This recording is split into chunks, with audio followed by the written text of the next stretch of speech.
क्या तुमने कभी नोटिस किया है कि हर एक रोंगकोंग एनिमे में बस एक ही कर्स होता है? चाइल्डहुड फ्रेंड चाहे कितने भी क्यूट हो और कितना भी प्यार करे, लेकिन लास्ट में वो हमेशा हार ही जाती है। उसका रोल सिर्फ एक अच्छी दोस्त तक लिमिटेड हो जाता है। लेकिन इस स्टोरी में सब कुछ उल्टा होने वाला है। यहाँ एक चाइल्डहुड फ्रेंड ने कसम खाई है कि चाहे जो हो जाए मैं हार नहीं मानूंगी, चाहे गेम कितना भी ज्यादा डर्टी क्यों ना हो जाए। और इस बैटल फील्ड के बीच में है एक लड़का, एक फॉर्मल चाइल्ड एक्टर जिसका करियर खत्म हो गया है, लेकिन उसका दिल सिर्फ एक ही लड़की के लिए धड़कता है। स्कूल की सबसे ब्यूटीफुल, सबसे टैलेंटेड और सबसे अनरिएक्टेबल टूल। उसे लगता है कि उसका ड्रीम फाइनली पूरा होने वाला है, पर एक दिन सच सामने आता है कि वो लड़की ऑलरेडी किसी और के साथ है और हमारे हीरो का हार्ट एक पल में टूटकर बिखर जाता है। लेकिन कहानी यहाँ पर खत्म नहीं होती, क्योंकि उसकी बचपन वाली दोस्त सीन में एंट्री मार देती है। एक ऐसी लड़की जो सिर्फ स्वीट और केयरिंग नहीं, बल्कि थोड़ी सी बोल्ड, थोड़ी नॉटी और डेंजरस लेवल की टीजिंग वाली है। उसने ये डिसाइड कर लिया है कि अब की बार चाहे जो हो जाए हिस्ट्री रिपीट नहीं होगी। चाइल्डहुड फ्रेंड इस बार गेम जीतने के लिए पूरे पावर में आई है और यहीं से शुरू होता है एक असली मजा, एक रिवेंज प्लान जो कभी क्यूट लगता है और कभी फनी, और कभी कभी ये इतना ज्यादा हॉट हो जाता है कि तुम्हें लगेगा अरे ये तो कंट्रोल से बाहर होता जा रहा है। और गाइस, कहानी शुरू करने से पहले नीचे एक हाइप का बटन है, उसे जरूर से कर देना।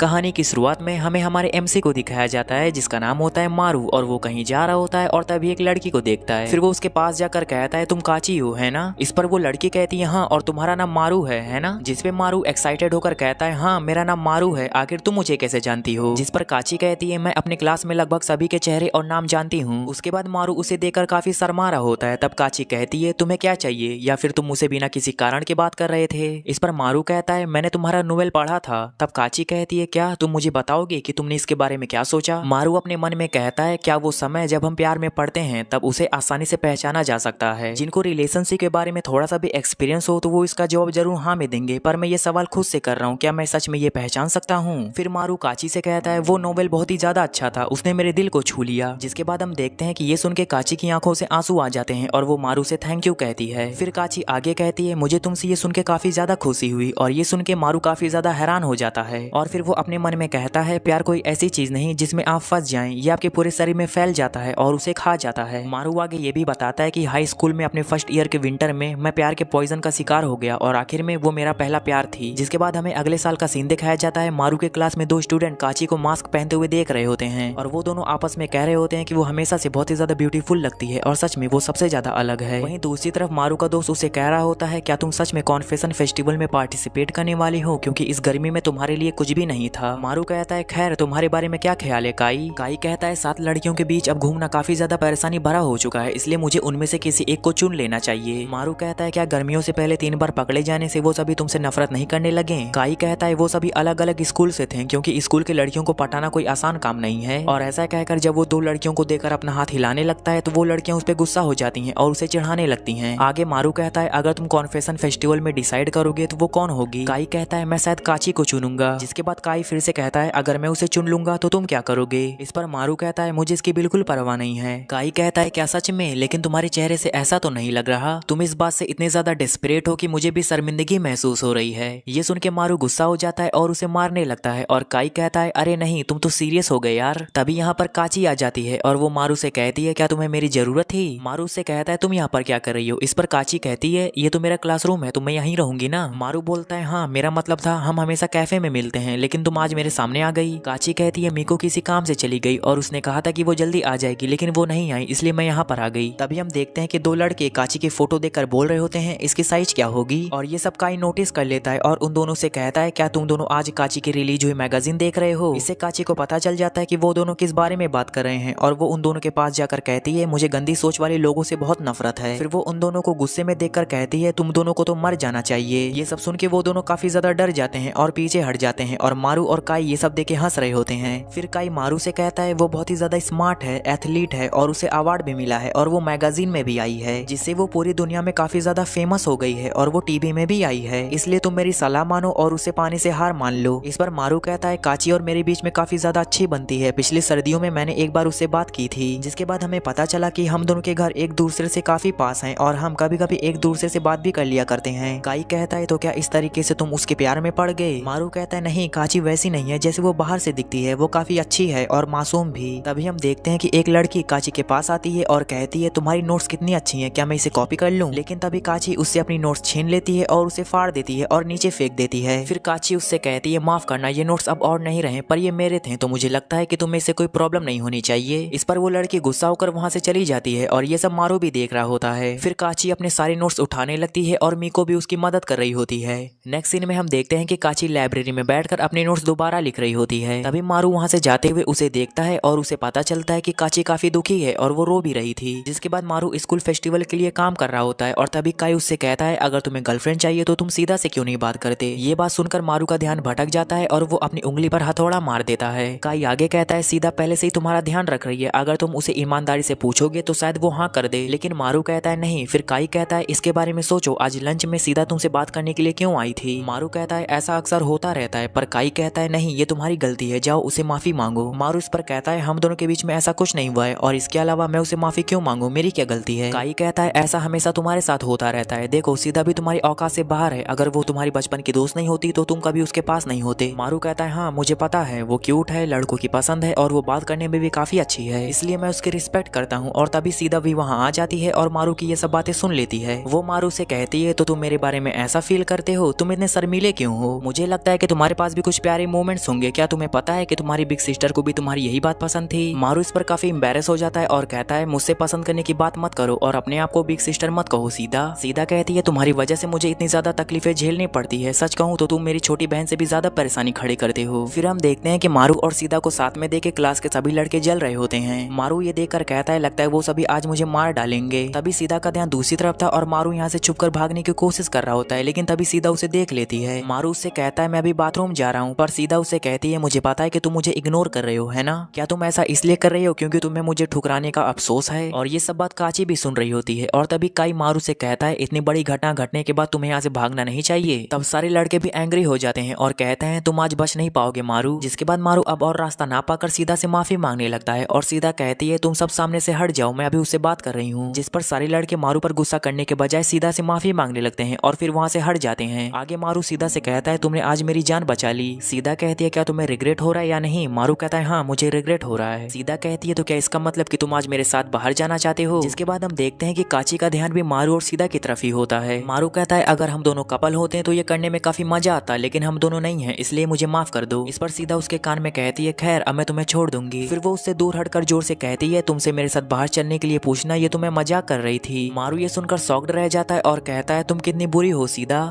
उससे कहती है क्या तुम्हें ये लगा कि मैं ये सच में तुमसे कह रही हूँ, क्या तुम्हें ये अजीब लगा, क्या तुम नर्वस हो, तुम्हें मुझे पाकर ग्रेटफुल महसूस करना चाहिए, ये तुम्हारे लिए एक अच्छा सबक था, है ना। मारू उससे कहता है रुको मैं अभी तुम्हें सबक सिखाता हूँ और वो सीधा के बाल बिगाड़ने लगता है। सीधा उससे कहती है तुम बेवकूफ हो और बहुत ही ज्यादा बुरे हो, अब मैं तुम्हें अपना होमवर्क कॉपी नहीं करने दूंगी। इस पे मारू घबरा जाता है और कहता है कुछ भी करना पर ये मत करना। तभी काची और मीकू वहाँ पर बात कर रहे होते हैं और मीकू के मुंह से निकल जाता है कि काची आबी के साथ बाहर जाने वाली है और ये बात सभी सुन लेते हैं। मीकू उससे पूछती है तुमने उसे कब बाहर जाने के लिए कहा था। इस पर काची कहती है उसने मुझे पिछले हफ्ते ही कहा था जब हम दोनों समुद्र के किनारे गए थे। मीकू कहती है तो तुम्हें बॉयफ्रेंड मिल गया। और ये सब बात सीधा और मारू सुन रहे होते हैं। काई यहाँ पर इन दोनों को आबी के बारे में बताते हुए कहता है उसके फादर एक एक्टर हैं और उसने हाल ही में एक एक्टर के तौर पे डेब्यूट किया है। मुझे लगता है कि इससे वो दोनों एक दूसरे के लिए परफेक्ट कैंडिडेट बन जाएंगे। मारू ये सब सुन के बहुत ही ज्यादा सैड हो जाता है और वो अपने घर जाने लगता है। तब काई कहता है मैंने तो उससे पहले ही कहा था। नेक्स्ट सीन में हम देखते हैं कि मारू यहाँ पर बहुत ही ज्यादा सैड होकर बैठा होता है और तभी वहाँ सीधा आती है और उसके पास बैठ जाती है। मारू उससे कहता है क्या तुम मुझे थोड़े समय के लिए अकेला छोड़ दोगी, तुमसे बात करने से मैं तुम्हारे ऊपर डिपेंडेंट हो जाऊंगा। सीधा कहती है कोई बात नहीं तुम कह सकते हो। तब मारू उसे कहता है तुम बहुत अच्छी हो, खासकर तब जब मैंने तुम्हें रिजेक्ट कर दिया था। तभी हमें फ्लैशबैक का सीन दिखाया जाता है जब सीधा ने मारू को साथ में घूमने के लिए कहा था। अब यहाँ पर सीधा मारू से कहती है मैंने तब ऐसा इसलिए कहा था क्योंकि मैं एक गेम में हार गई थी। मारू कहता है तुम बड़ी बहन जैसा बिहेव करने की कोशिश करती हो, लेकिन मैं जानता हूँ कि तुम्हें भी लव की जरूरत है। तभी सीधा मारू को कसकर पकड़ कर कहती है तुम बहुत बड़े बेवकूफ हो, लेकिन तुम बहुत ही ज्यादा अच्छे पर्सन हो, तुम मेरे लिए बहुत ही ज्यादा स्पेशल हो, तब भी जब तुम खुद बहुत ही ज्यादा दुखी हो, और इसी वजह से मैं तुम्हें पसंद करती हूँ। मुझे बुरा लगा कि तुमने मुझे नहीं चुना, लेकिन इससे मेरी फीलिंग कम नहीं होंगे और मैं हमेशा तुम्हारे साथ रहूंगी, इसलिए तुम अपनी फीलिंग्स को बिना दबाए रो सकते हो। और काची को ये नहीं पता कि वो क्या खो रही है। तब मारू से पकड़ के जोर जोर से रोने लगता है और कहता है वो मेरा फर्स्ट लव थी। कुछ समय बाद सीधा कहती है काची कितनी क्रूअल है ना, लेकिन जब उसे आबी के साथ जाने का मौका मिला तो वो उसके साथ चली गई। मुझे तो यकीन नहीं हो रहा कि उसने तुम्हारे साथ ऐसा किया। मारू कहता है पर मुझे अभी भी ऐसा लगता है कि वो मेरी और एक बार जरूर देखेगी। तभी सीधा कहती है चलो उससे बदला लेते हैं, वो जो भी तुम्हारे साथ कर रही है भले तुम माफ कर दो, लेकिन मैं उसे कभी माफ नहीं करूंगी। मारू कहता है क्या ये सही रहेगा। तब सीधा कहती है सच कहूँ तो मैं हमेशा से काची से नफरत करती हूँ। मारू कहता है क्या सच में, पर तुम्हें उसकी किस बात से नफरत है। सीधा कहती है मुझे उसकी हर एक चीज से नफरत है। फिर वो आगे कहती है बदला लेने के बारे में क्या सोचते हो। मारू कहता है मैं अभी बहुत ही ज्यादा परेशान हूँ, इसलिए मैं मैं ऐसा करना तो चाहता हूँ, पर तभी सीधा कहती है बस अभी काची और आबी को एक साथ सोचो, वो दोनों एक कपल की तरह डेटिंग कर रहे हैं और दोनों की नजदीकियां बढ़ेंगी और वो दोनों एक दूसरे को किस भी करेंगे। ये सोच के मारू काफी ज्यादा डिस्टर्ब हो जाता है और कहता है आखिर ऐसा कैसे हो सकता है, अच्छे दिखने वाले लड़के बिना कुछ किए सबसे अच्छी चीज पा सकते हैं, भले ही भगवान उन्हें माफ कर दे लेकिन मैं नहीं करूंगा। सीधा कहती है क्या तुम अब समझ पाए कि वो तुम्हारे साथ गलत कर रही है। मारू कहता है हाँ तुम सही हो, मुझे उससे बदला लेना है, उसने मेरे साथ जो किया है मैं इसके बदले उसे 1 लाख गुना वापस करूंगा। सीधा कहती है मैं तुमसे यही बात सुनने का इंतजार कर रही थी। फिर वो दोनों हाथ मिलाते हैं और सीधा कहती है मैं तुम्हारी मदद करूंगी। मारू कहता है ठीक है, मैं अपनी फर्स्ट लव से बदला लूंगा। नेक्स्ट सीन में मारू यहाँ पर डिनर लाकर खाने लगता है और जैसे ही वो टीवी ऑन करता है और टीवी में देखता है कि आबी का इंटरव्यू चल रहा होता है, उसे देखकर मारू का मूड ऑफ हो जाता है और वो तुरंत चैनल चेंज कर देता है। फिर वो सोचता है कुछ भी हो जाए मैं हारना नहीं चाहता, मेरे पास एक हथियार है जो पहले से ही मेरे साथ था। तभी हमें एक फोटो दिखाया जाता है। अब नेक्स्ट सीन में काई मारू को एक चीज की चाबी देता है और कहता है जब तुम्हारा काम खत्म हो जाए तो इसे वापस लौटा देना। ये कहकर काई वहां से चला जाता है और इसके बाद मारू सीधा को अपना प्लान बताता है। हमें आबी की कोई कमजोरी पता लगानी होगी और उसे एक्सपोज कर देना होगा। जब उसकी कोई बुरी चीज सबके सामने आएगी तो लोग देखेंगे कि काची की पसंद कितनी घटिया है, लोग उसे एक बेकार लड़की कहेंगे जो एक बेकार लड़के के जाल में फंस गई। सीधा इस पर कहती है तुम्हारा आइडिया अच्छा है लेकिन ये थोड़ा बेवकूफी भरा हो सकता है। मारू गुस्से में कहता है क्या कहा, इसमें गलत क्या है। तब सीधा उसे बताती है कि ऐसा करने से ना तुम जीतोगे ना ही हारोगे, तुम्हें बस खालीपन सा महसूस होगा। ये सुन के मारू सोच में पड़ जाता है और कहता है तो हमें क्या करना चाहिए। सीधा कहती है अगर तुम आखिरी में जाके खुश हो पाए तभी तुम जीतोगे, तो मुझे बताओ तुम्हें क्या चीज खुश करेगी। इस पे मारू काची के बारे में सोचने लगता है और कहता है अगर काची मुझे कॉन्फेस करे तो मुझे खुशी होगी। फिर वो खुद से कहता है मैं कितना बेवकूफ हूँ, मैं उसे बदला लेने के बारे में सोच रहा था। जिसपे सीधा कहती है मैं जानती हूँ कि तुम कैसा फील कर रहे हो, तो क्यों ना तुम मेरे बॉयफ्रेंड बनने का नाटक कर लो। मारू शौक होकर कहता है लेकिन इससे मेरा बदला कैसे पूरा होगा। सीधा उसे समझाते हुए कहती है कि काची की एक अच्छी साइड है जो उसने तुम्हें सिर्फ दिखाई है, उसने तुम्हें इतना पसंद किया कि वो तुम्हें हमेशा अपने पास रखना चाहती थी। तो अब सोचो अगर तुम्हारे पास कोई गर्लफ्रेंड हो तो उसे कैसा फील होगा। फिर मारू सोचता है अगर हम दोनों साथ में आ जाएं तो काची रिग्रेट फील करेगी। फिर वो सीधा से पूछता है पर क्या तुम्हें इससे कोई दिक्कत तो नहीं होगी। सीधा कहती है मैं उस लड़के के साथ बाहर जा सकती हूँ जिससे मैंने प्यार किया है, भले ही वो दिखावा ही क्यों ना हो। ये सब सुन के मारू शर्मा जाता है और सोचता है ये सब क्या हो रहा है और फिर उसे पसीना आने लगता है। तभी सीधा मारू का हाथ पकड़ती है और उसके कान में आकर कहती है तुम अपनी बिग सिस्टर को क्यों नहीं बताती कि तुम कैसा फील कर रहे हो। लेकिन मारू कहता है हमें ऐसा नहीं करना चाहिए। मारू आगे कहता है भले ये दिखावा हो लेकिन तुम्हारे साथ डेटिंग करने के आइडिया से मुझे शर्म आ रही है, लेकिन ऐसा करने में मुझे खुशी मिलेगी। सीधा ये सुन के शर्माने लगती है और कहती है तो ठीक है हम इसी प्लान के ऊपर चलेंगे, तो क्या हमें अभी किस करना चाहिए। मारू ये सुन के शौक हो जाता है और चेयर से नीचे गिर जाता है। फिर सीधा मारू के पास आने लगती है और जैसे ही वो उसको किस करने वाली होती है मारू घबरा कर कहता है रुको क्या तुम पागल हो गई हो। सीधा कहती है तुम पीछे क्यों हट रहे हो, क्या तुम मेरे लिए इतनी छोटी सी चीज भी नहीं कर सकते। लेकिन मारू कहता है मुझे डर इस बात की है अगर हम इतने ज्यादा आगे बढ़ गए तो वापस लौटना आसान नहीं होगा। सीधा कहती है आखिर तुम इतने आगे की बात क्यों सोच रहे हो, अभी तो तुम एक छोटी सी चीज करने से ही डर रहे हो। फिर वो आगे बढ़ने लगती है और मारू को किस करने लगती है, लेकिन तभी मारू को काची की याद आ जाती है और वो तुरंत सीधा को रोकता है और उसको किस करने के बजाय गले लगा लेता है। फिर वो सीधा से दूर हटता है और कहता है सॉरी कल मिलते हैं और वहां से चला जाता है। सीधा उसे जाते हुए देखती है और अपने मन में सोचती है वो कितना बड़ा लूजर है। अब नेक्स्ट सीन में मारू अपने रूम में बैठकर सोच रहा होता है आखिर सीधा क्या करने की कोशिश कर रही थी। फिर वो खुद से कहता है नहीं मुझे इस बारे में नहीं सोचना चाहिए, अभी तो मुझे आबी के बारे में इंफॉर्मेशन कलेक्ट करनी होगी। जिसके बाद मारू आबी के बारे में इंफॉर्मेशन कलेक्ट करने के लिए निकल जाता है। लेकिन कुछ समय बाद मारू डिप्रेस फील कर रहा होता है क्योंकि सभी लोग आबी के बारे में सिर्फ अच्छी बातें कर रहे होते हैं। फिर वो खुद को मोटिवेट करता है और कहता है नहीं मैं इतनी जल्दी हार नहीं मान सकता, अगर मैं आबी के बारे में जितनी अच्छी बातें सोचूंगा मेरी बदला लेने की चाहत उतनी ज्यादा बढ़ेगी। और तभी हम देखते हैं कि वहाँ अचानक से आबी आ जाता है और वो मारू से कहता है मुझे इसके बारे में जानने में और भी ज्यादा मजा आ रहा है। मारू आबी को अपने सामने अचानक से देख के काफी शौक हो जाता है और तभी आबी कहता है तुम ही हो ना जो मेरे बारे में काफी ज्यादा पूछताछ कर रहे हो और मुझे ये बात अभी पता चली और मैं तुम्हें यहाँ ढूंढते ढूंढते यहाँ तक आ गया। मारू हैरान होकर कहता है वाओ तुम्हारे जैसा फेमस पर्सन मुझे जानता है। आबी कहता है ऐसा नहीं कि मैं तुम्हें जानता हूँ, सच कहूँ तो तुम बस मुझे याद आ गए हो। फिर वो आगे कहता है मुझे पता ही नहीं था कि तुम इसी स्कूल में थे और तुम एक जीनियस चाइल्ड एक्टर हो, है ना। और ये सब सुन के मारू और भी ज्यादा हैरान हो जाता है। आबी ये भी बताता है कि मैं तुमसे बदला लेना चाहता था इसलिए मैंने काची के साथ डेटिंग शुरू कर दी। फिर हमें फ्लैशबैक दिखाया जाता है बचपन में मारू एक चाइल्ड एक्टर था जो काफी फेमस था और आबी उसका बहुत ही बड़ा वाला पंखा था। कुछ समय बाद मारू ने एक्टिंग क्विट कर दी और जब आबी को ये बात पता चली तो उसे बहुत ही ज्यादा गुस्सा आया। उसके फादर हमेशा मारू की तारीफ किया करते हैं जिससे आबी को बहुत ही ज्यादा जलन होने लगी। तभी आबी ने बचपन में ठान लिया था कि वो मारू से सब कुछ छीन कर रहेगा। फिर जब आबी को पता चला कि मारू काची को बहुत ही ज्यादा पसंद करता है तो उसी दिन से उसने काची के साथ डेटिंग करनी शुरू कर दी। और ये सब बातें सुन के मारू को बहुत ही ज्यादा गुस्सा आ जाता है, लेकिन आबी हंसकर कहता है अगर तुमने मुझ पर अटैक किया तो तुम कॉन्फेसर फेस्टिवल में हिस्सा नहीं ले पाओगे और मैं इसी फेस्टिवल में पार्टिसिपेट करके सबके सामने काची को प्रपोज कर दूंगा। ये सुन के मारू भी फेस्टिवल में पार्टिसिपेट करने का फैसला कर लेता है। नेक्स्ट सीन में हारू काई से बात करने जाता है लेकिन तभी वहाँ सीधा आ जाती है और वो कहती है तुम्हें अपनी गर्लफ्रेंड का मैसेज इग्नोर नहीं करना चाहिए, एटलीस्ट रिप्लाई तो कर देना चाहिए उसका। फिर वहाँ काई मारू से कहता है अगर तुम्हें फेस्टिवल में पार्टिसिपेट करना है तो तुम्हें काची की स्टोरीज को लिखवाना ही होगा। वहीं पर काची को जब ये पता चलता है कि मारू और सीधा डेटिंग कर रहे हैं तो वो बहुत ही ज्यादा शॉक्ड रह जाती है। फिर जब मारू काची से हेल्प मांगता है तो काची तुरंत उसकी हेल्प करने के लिए मान जाती है। अब हमें थोड़ी देर बाद का सीन दिखाया जाता है जहाँ हारू घर पर था और कुकिंग कर रहा था, लेकिन तभी उसे काची का मैसेज आने लगता है। इसी बीच सीधा भी मारू के घर आ जाती है और उसकी कुकिंग और सफाई में हेल्प करने लगती है क्योंकि दोनों नेबरहुड फ्रेंड होते हैं। अब दोनों बातें कर रहे थे तभी काची का फोन आता है। मारू ने काची से स्क्रिप्ट राइटिंग के बारे में कुछ बात की थी तो वो उसी के लिए उससे कुछ पूछ रही थी। सीधा को हारू का काची से बात करना पसंद नहीं आता इसलिए वो जोर से आवाज देती है। काची सीधा की आवाज सुन लेती है और फोन पर कहती है ठीक है हम कल बात करेंगे, मुझे पता चल गया कि वो तुम्हारी गर्लफ्रेंड है। लेकिन मारू कहता है ऐसा कुछ भी नहीं है, पर काची फोन रख देती है और कहती है कल लाइब्रेरी में मिलते हैं। जिसके बाद जैसे ही मारू नीचे आता है सीधा उसे कहती है हमारा प्लान काम कर रहा है। इसके बाद सीधा मारू के और भी ज्यादा पास आने लगती है और उसे फ्लर्ट करने की कोशिश करने लगती है, लेकिन मारू उसे बीच में ही रोक देता है। अगले दिन मारू स्कूल में एक्टिंग की प्रैक्टिस कर रहा होता है और तभी वो बेहोश हो जाता है और जब उसकी आंखें खुलती है तो वो अपने सामने काची को पाता है। काची मारू को उसकी स्क्रिप्ट देती है और मारू काची का हाथ पकड़कर कहता है तुम्हारा शुक्रिया। काची कहती है मैं तुम्हारे पास्ट के बारे में जानती हूँ लेकिन अब मैं ये जानना चाहती हूँ कि तुमने एक्टिंग क्यों क्विट की थी। मारू उसे बताता है कि मैं अपनी मॉम के लिए एक्टिंग करता था, वो भी एक एक्ट्रेस थी लेकिन उनका ज्यादातर शो फ्लॉप हो जाया करता था, लेकिन जब वो मुझे सक्सेसफुल होते हुए देखती थी तो वो बहुत ही ज्यादा खुश हो जाया करती थी। एक दिन उन्हें मेरे साथ काम करने का मौका मिला था लेकिन उसी दिन उनका एक्सीडेंट हो गया और उनकी डेथ हो गई थी और इतना सब होने के बाद मैं सदमे में चला गया था और इसी वजह से मैंने सब कुछ छोड़ दिया। काची ये सब सुन के बहुत ही ज्यादा इमोशनल हो जाती है और वो वहाँ से भाग जाती है और ब्रिज के पास आकर वहाँ रोती है। फिर हमें काची का फ्लैशबैक दिखाया जाता है। काची बचपन में एक टॉम बॉय थी और उसे मारू की एक्टिंग बहुत ही ज्यादा पसंद थी। काची के फादर एक प्रोड्यूसर थे और वो एक दिन मारू को अपने साथ अपने घर ले आए और वहीं से काची और मारू के बीच में बहुत ही ज्यादा गहरी दोस्ती हो गई थी। काची को स्टोरीज लिखने का शौक था और दोनों ने वादा किया था कि एक दिन मारू काची की लिखी गई स्क्रिप्ट पर एक्टिंग करेगा, लेकिन कुछ समय बाद मारू ने एक्टिंग छोड़ दी और शहर चला गया। तब काची को लगा कि शायद मारू उसे पसंद नहीं करता। इस इवेंट के बाद काची को बहुत दुख हुआ और उसने खुद को बदलने का फैसला कर लिया। उसने ठान लिया था कि जब वो फेमस हो जाएगी तब मारू उसके पास आकर उसे प्रपोज करेगा, तब वो उसे बुरी तरह रिजेक्ट कर देगी। अब प्रेजेंट में जब काची को मारू के अतीत के बारे में सब पता चल गया तो उसके मन में बदले की भावना धीरे धीरे कम होने लगी। तब उसे एहसास हुआ कि वो अभी मारू को बहुत ही ज्यादा पसंद करती है। जिसके बाद कॉन्फेशन फेस्टिवल का दिन आ गया था और सीधा ने बहुत ही ज्यादा अच्छी ड्रेस पहन रखी थी जिसे देखकर मारू उसकी तारीफ करता है और ये सुन के सीधा शर्मा जाती है और वहाँ से चली जाती है। आगे का मारू से बताता है कि उससे कोई मिलने आया है और जब मारू उसे मिलने जाता है तो वो हैरान रह जाता है क्योंकि उसके सामने उसका बचपन का दोस्त होता है और वो कोई नहीं बल्कि काची होती है। जिसके बाद काची बताती है कि वो बचपन में टॉम बॉय थी और वो मारू की सबसे क्लोज फ्रेंड थी। ये सुनकर मारू चौंक जाता है और कहता है तुमने मुझे ये पहले क्यों नहीं बताया, ये राज तुमने अपने तक ही क्यों रखा। काची कहती है जब मैंने तुम्हें हाई स्कूल में देखा तो मैं तुमसे बात करना चाहती थी लेकिन तब तक सीधा तुम्हारे बहुत क्लोज आ चुकी थी। ये सुन के मारू कहता है सीधा सिर्फ मेरी दोस्त है, ठीक वैसे ही जैसे तुम मेरी दोस्त थी। इतना सुनने के बाद काची की सारी गलतफहमियां दूर हो गई और दोनों के बीच में दूरी मिट गई और वो दोनों एक अच्छे दोस्त बन गए। जिसके बाद वहाँ सीधा भी आ जाती है और हमें पता चलता है कि सीधा और काची एक दूसरे को बिल्कुल पसंद नहीं करती थी। जब मारू वहाँ पहुंचा तो सीधा उसे अपने साथ ले गई और दोनों ने काफी समय साथ बिताया। लेकिन जब मारू कॉन्फेशन फेस्टिवल के लिए निकला तो सीधा ने उसे एक जोरदार थप्पड़ मारा और कहा अब हमें इस फेक रिलेशनशिप को खत्म कर देना चाहिए, तुम जाकर काची को प्रपोज कर दो। मारू ये सुनकर थोड़ा अपसेट हो गया और कॉन्फेशन फेस्टिवल में पहुंचा। वहाँ आवी ने एक शानदार डांस परफॉर्मेंस दी जिससे उसने काची को इम्प्रेस करने की कोशिश की। इसके बाद मारू की बारी आई और मारू स्टेज पर आया और अपनी जबरदस्त एक्टिंग से सबको एंटरटेन किया। लेकिन जैसे ही उसका परफॉर्मेंस खत्म हुआ उसने सबके सामने कहा मैं मारू काची को मिडिल स्कूल से पसंद करता था लेकिन सीधा ने मेरा हमेशा साथ दिया इसलिए मैं सीधा को प्रपोज करता हूँ। ये सुनकर काची और सीधा दोनों हैरान रह गई लेकिन फिर सीधा ने सबके सामने मारू को रिजेक्ट कर दिया। अगले दिन काई और आवी इसके बारे में बात कर रहे होते हैं। काई कहता है सीधा ने मारू को इसलिए रिजेक्ट किया होगा ताकि वो अपने बदले का हिस्सा पूरा कर सके, लेकिन अब वो इसे लेकर खुद ही पछता रही होगी। जिसके बाद हमें मारू को दिखाया जाता है जिसे यकीन नहीं हो रहा होता कि सीधा ने उसको सबके सामने रिजेक्ट कर दिया। इस सदमे की वजह से वो स्कूल जाने से डर रहा था और दूसरी तरफ सीधा का भी कुछ ऐसा ही हाल था। वहीं काची भी बहुत ही ज्यादा सैड थी और उसे लग रहा था कि मारू ने उसे प्रपोज क्यों नहीं किया और ये सोचकर वो रोती जा रही थी। अब हमें क्लासरूम का सीन दिखाया जाता है। मारू काची और सीधा तीनों एम्बैरेस फील कर रहे होते हैं और वो एक दूसरे की तरफ देख भी नहीं रहे होते हैं। तभी अचानक स्कूल में एक फेमस एक्ट्रेस आ जाती है और वो डायरेक्ट मारू को गले लगा लेती है। ये देखकर काची और सीधा दोनों चौंक जाती हैं और मारू से पूछती हैं अब ये कौन है। मारू कहता है ये मेरी बचपन की दोस्त रेना है। इसी बीच काई ने मारू के कॉन्फेशन फेस्टिवल वाले वीडियो को सोशल मीडिया पर डाल दिया और वो वीडियो वायरल हो गया। अब मारू काची और सीधा तीनों ही और भी ज्यादा एम्बैरेस हो गए थे। फिर मारू रेना को काची से मिलवाने के लिए ले जाता है और इसी दौरान हमें पता चलता है कि रेना भी मारू को काफी पसंद करती है और दोनों ने साथ में फिल्मिंग भी की थी। फिर आगे काची मारू से कहती है मेरे फादर तुमसे मिलना चाहते हैं, जब तुमने एक्टिंग को वापस अपनाने का फैसला कर ही लिया है तो एक बार मिल लो। तभी क्लासरूम में सीधा जाती है और मारू सीधा को देखकर इतना ज्यादा नर्वस हो जाता है कि वो काची के पीछे छिप जाता है। काची उसे दिलासा देते हुए कहती है तुम चिंता मत करो मारू, मैं तुम्हारा ख्याल रख सकती हूँ। सीधा ये सुनकर थोड़ी उदास हो जाती है और चुपचाप वहाँ से चली जाती है। अब मारू काई को फोन करके सीधा के बारे में पूछता है, लेकिन काई पहले से ही फोन को स्पीकर पर डालकर बात कर रहा था ताकि सीधा भी सब कुछ सुन सके और उनकी गलत फहमियां दूर हो सके।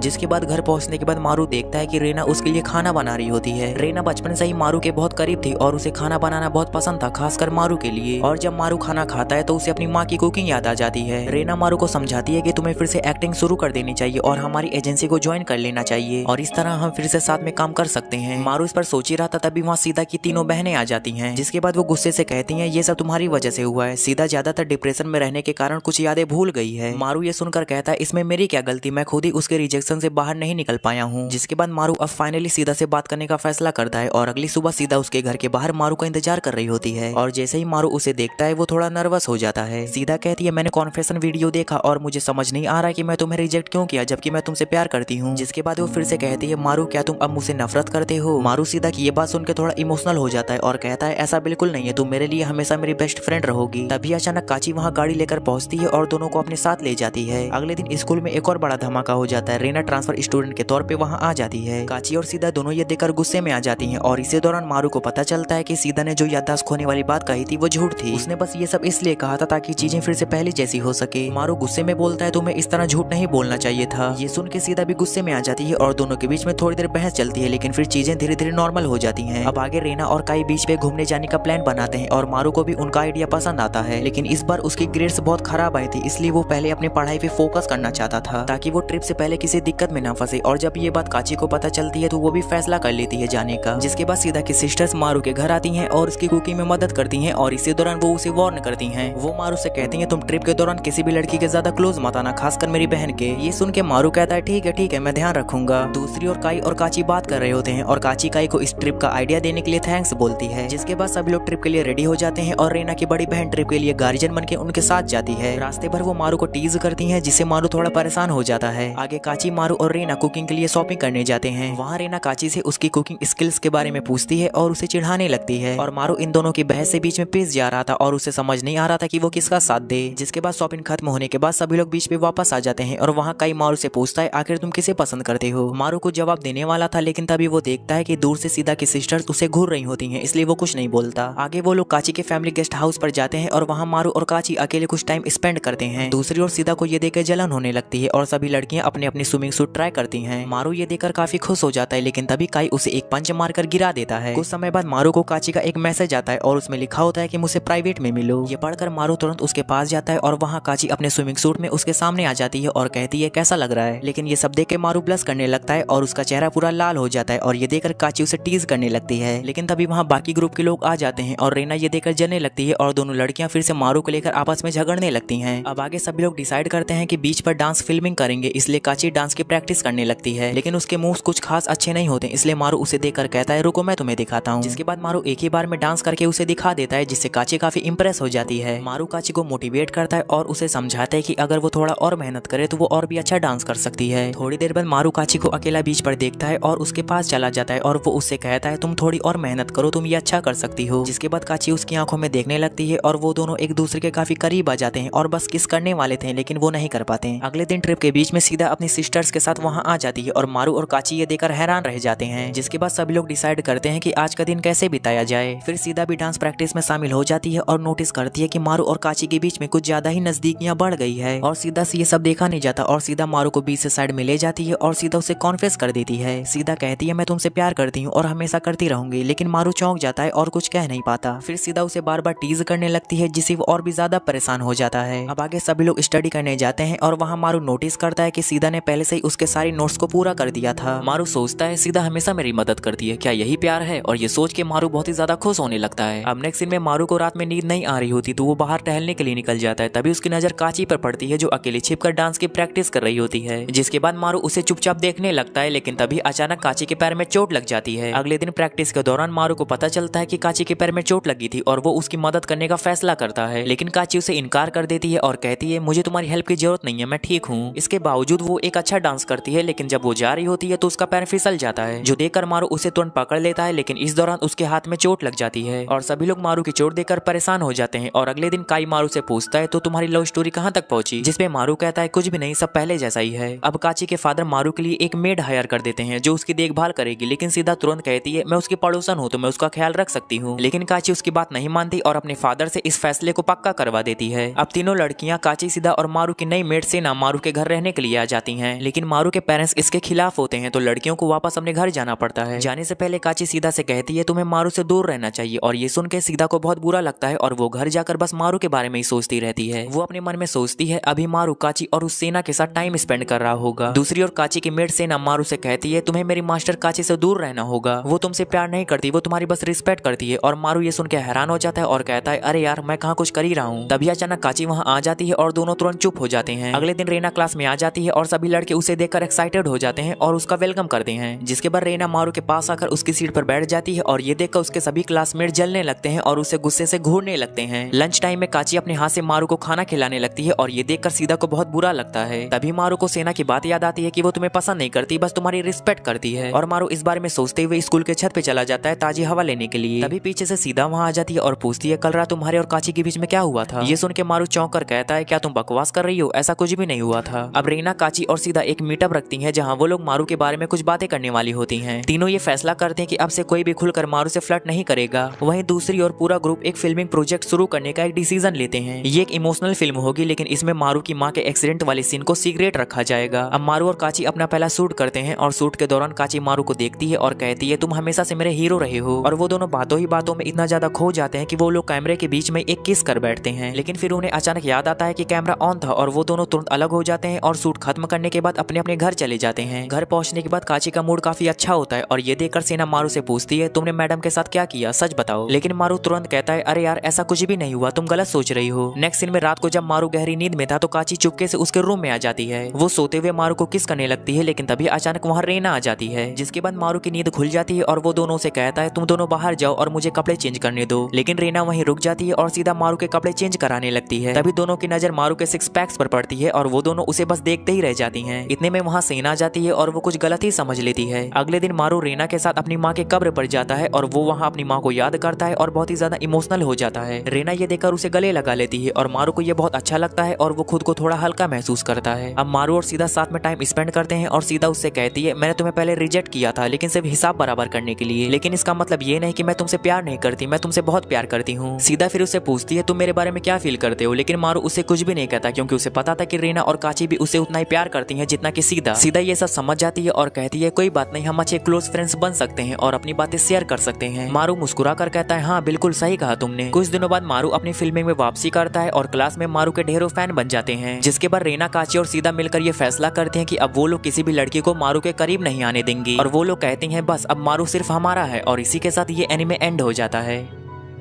सो गाइस इसी के साथ इस एनिमे को हम यहीं पर खत्म करते हैं। और इस एनिमे का सीजन 2 का कुछ अता पता नहीं है और आई होप इस एनिमे का सीजन 2 जल्दी आए ताकि मैं आगे की कहानी कवर कर सकूं। और गाइस मैं तुम्हें मिलता हूँ एक नए वीडियो में, तब तक के लिए बाय।